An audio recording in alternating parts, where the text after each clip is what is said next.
Hey guys, I just bought air duster so I can clean my keyboard and my PC. It comes with a light inside. It looks so cool. Alright guys, let's unbox it. Here it goes. Let me show you guys the back of it.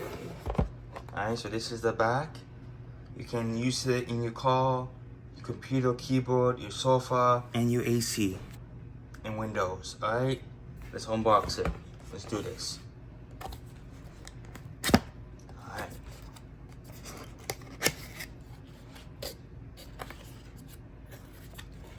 Alright guys, so here's the pieces for it that connects to it.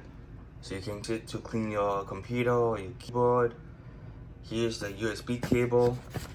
You take it out. So this is USB-C cable. You have to charge it. Alright guys, let me take this out and show you guys all the pieces in the air duster. Let's get it.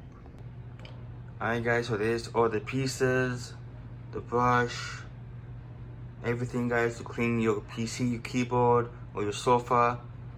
Here's the manual book to how to use it. Alright, and here's the air duster. So it's right here guys.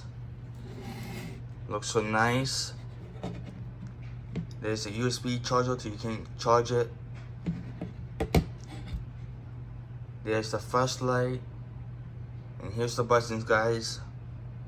Alright guys, so I'm gonna show you guys how it works. So that's the on and off switch. Alright, so I'm gonna push it. That's the first level, second level, third level, and off. And there you guys have it. Thanks for watching guys.